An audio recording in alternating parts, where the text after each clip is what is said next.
ഓണക്കാലമായി, ഓഫറുകളുടെ കാലമായി. നമ്മളെല്ലാവരും പുതിയ പുതിയ വസ്തുക്കൾ വാങ്ങാൻ ഓടിക്കൊണ്ടിരിക്കുകയാണ്. നാം ഒരു ഇലക്ട്രോണിക് ഐറ്റം മേടിക്കുന്നത് പോലെയല്ല നാം ഒരു വാഹനം വാങ്ങുന്നത്. ഒരു വാഹനം വാങ്ങുമ്പോൾ നമ്മൾ എന്തെല്ലാം ശ്രദ്ധിക്കണം? വാഹനം നമ്പർ പ്ലേറ്റോട് കൂടിയാണ് നമുക്ക് ലഭിക്കുക.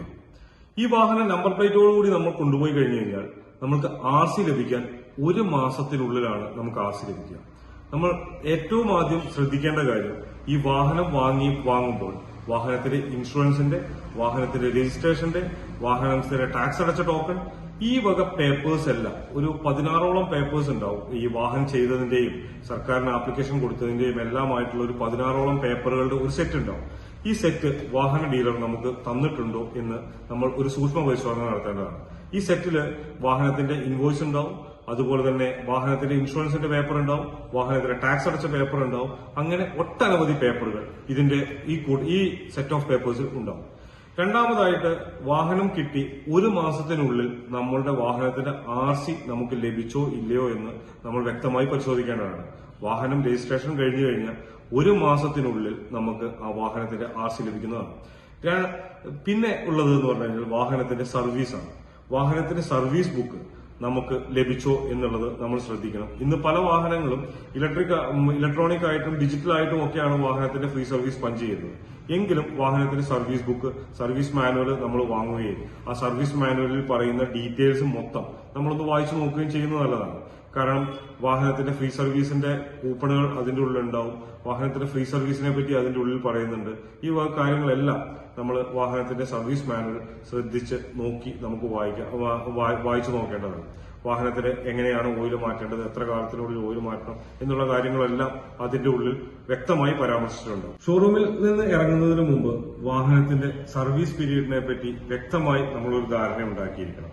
അത് നമ്മുടെ വാഹനത്തിന്റെ ദീർഘകാല ഈടുനിൽപ്പിനും ദീർഘകാലമായിട്ടുള്ള മൈലേജിനും മെയിന്റനൻസിനും ഒക്കെ ഉപകാരപ്രദമാകുന്ന ഒരു കാര്യമാണ്.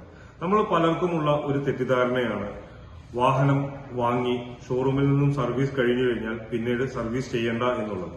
പക്ഷേ വാഹനം വാങ്ങി വാഹനത്തിന് കറക്റ്റായിട്ട് പീരിയോഡിക് ആയിട്ട് സർവീസ് ചെയ്താൽ മാത്രമേ ആ വാഹനത്തിന് വ്യക്തമായ സ്മൂത്ത്നെസ്സും വ്യക്തമായ മൈലേജും കാര്യങ്ങളും എല്ലാം കിട്ടുള്ളൂ.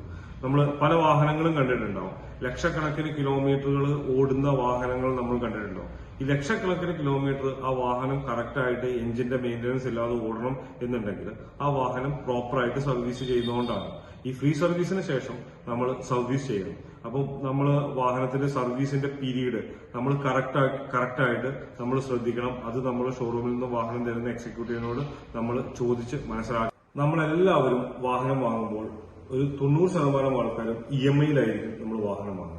വാഹന നിർമ്മാണ ഡീലറുടെ ഷോറൂമിൽ നിന്നും ഇറങ്ങുന്നതിന് മുമ്പായിട്ട് നമ്മൾ എക്സിക്യൂട്ടീവിനോട് കറക്റ്റ് EMI ഡേറ്റ് എന്ന്, EMI എത്രയാണ്, അതെങ്ങനെയൊക്കെയാണ് പോകുന്നത് എന്നുള്ള കാര്യങ്ങൾ നമ്മൾ ചോദിച്ചു മനസ്സിലാക്കിയിരിക്കണം. അത് എന്തുകൊണ്ടാണ് എന്ന് വെച്ച് കഴിഞ്ഞാൽ EMI ഒരു ദിവസം അങ്ങോട്ടോ ഇങ്ങോട്ടോ മാറിയിട്ടുണ്ടെങ്കിൽ നമ്മുടെ ക്രെഡിറ്റ് സ്കോറായ സിബിലിനെ അത് വ്യക്തമായി ബാധിക്കും. നമുക്ക് ഒരു വാഹനത്തിൽ മാത്രം നിർത്താനുള്ളതല്ല നമ്മുടെ സിബിൽ സ്കോർ. നമ്മുടെ പല ധനകാര്യ ആവശ്യങ്ങൾക്കും നമ്മൾക്ക് ആവശ്യമുള്ളതാണ് സിബിൽ സ്കോർ. ആ സിബിൽ സ്കോർ മെയിൻറ്റെയിൻ ചെയ്യണം എന്നുണ്ടെങ്കിൽ കൃത്യമായി തന്നെ നമ്മൾ EMI അടച്ചു പോകണം. ആ EMIയുടെ ഡീറ്റെയിൽസ് കറക്റ്റായിട്ട് നിങ്ങൾക്ക് ഫിനാൻസ് ചെയ്തു തന്ന എക്സിക്യൂട്ടീവ് ആരാണോ അവരോട് ചോദിച്ചു മനസ്സിലാക്കി അത് കറക്റ്റായിട്ട് മെയിൻറ്റെയിൻ ചെയ്യാനുള്ള കാര്യങ്ങൾ നമ്മൾ ശ്രദ്ധിക്കേണ്ടതാണ്.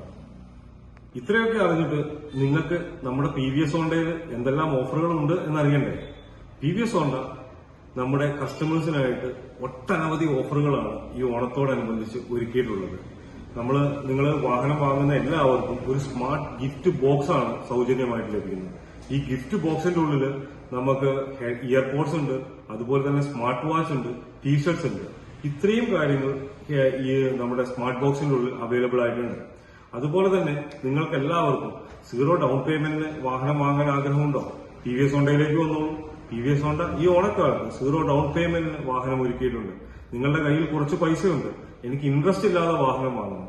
ഇൻട്രസ്റ്റ് ഇല്ലാതെ വാഹനം വാങ്ങുവാനും ആ ഇൻട്രസ്റ്റ് ഇല്ലാത്ത വാഹനം വാങ്ങുന്ന ലോണിന്റെ കാലാവധി 15 മാസം വരെ ദീർഘിപ്പിച്ചുകൊണ്ടുള്ള ഓഫറുകൾ വരെ നമ്മുടെ PVS ഹോണ്ടയിൽ ഇറക്കിയിട്ടുണ്ട്. അതോടൊപ്പം തന്നെ 0% ഇൻട്രസ്റ്റ്, 0 ഡൗൺ പേയ്മെന്റ്, അതുപോലെ എന്താണ് നിങ്ങൾക്ക് 5 വർഷം വരെ ലോണിന് തിരിച്ചടവ് കാലാവധിയുള്ള ലോണുകൾ വരെ, അത് 5 വർഷം വരെ തിരിച്ചടവ് കാലാവധി എന്ന് പറയുമ്പോൾ നിങ്ങൾ ആക്റ്റീവ് ഒക്കെ എടുക്കുകയാണെന്നുണ്ടെങ്കിൽ ഒരു 2,900 ആ റേഞ്ചിൽ ഒരു 3,000 രൂപയുടെ അടിയിലൊക്കെ EMI വരുന്ന രീതിയിലുള്ള സ്കീമുകൾ വരെ PVS ഹോണ്ടയിൽ നിങ്ങൾക്ക് അവൈലബിൾ ആയിട്ട് നിങ്ങൾക്ക് എപ്പോഴും അഫോർഡബിൾ ആയിട്ട് നിങ്ങൾക്ക് ഹോണ്ടയുടെ വാഹനങ്ങൾ സ്വന്തമാക്കാൻ നിങ്ങൾക്ക് PVS ഹോണ്ടയുടെ താഴെ കാണുന്ന നമ്പറിലോ PVS ഹോണ്ടയുടെ മറ്റ് ഫോൺ നമ്പറുകളിലോ നിങ്ങൾക്ക് സമീപിക്കാവുന്നതാണ്. കൂടാതെ PVS ഹോണ്ടയിൽ എക്സ്ചേഞ്ചിന് അടിപൊളി ഓഫറുകളാണ് നമ്മൾ ഒരുക്കിയിട്ടുള്ളത്. PVS ഹോണ്ടയിൽ നിങ്ങൾക്ക് നല്ല വിലയുള്ള വാഹനങ്ങൾ എക്സ്ചേഞ്ച് ചെയ്ത് ക്യാഷ് ബാക്ക് വേണമെങ്കിൽ എത്രയാണോ നിങ്ങൾ പുതിയ വണ്ടി എടുക്കാൻ ഉദ്ദേശിക്കുന്ന വാഹനത്തിന്റെ മിനിമം ഡൗൺ പേയ്മെന്റ്, അത് കഴിഞ്ഞ് ബാക്കിയുള്ള പൈസ നിങ്ങൾക്ക് ക്യാഷ് ബാക്ക് ആയിട്ട് വാങ്ങാനുള്ള സൗകര്യവും ഈ ഓണക്കാലത്ത് PVS ഹോണ്ടയിൽ ഒരുക്കിയിട്ടുണ്ട്. അപ്പോൾ വാഹനം വാങ്ങുന്നവർക്ക് ഏറ്റവും അനുകൂലമായ ഒരു സമയമാണ് ഈ ഓണക്കാലം. നിങ്ങൾക്ക് എല്ലാവർക്കും ഏറ്റവും അനുയോജ്യമായ നിങ്ങളുടെ സ്വന്തം PVS ഹോണ്ടയെ സമീപിക്കാവുന്നതാണ്. PVS ഹോണ്ടയുടെ കൂടുതൽ ഡീറ്റെയിൽസ് താഴെ കൊടുത്തിട്ടുണ്ട്, നിങ്ങൾക്ക് വിളിക്കാവുന്നതാണ്.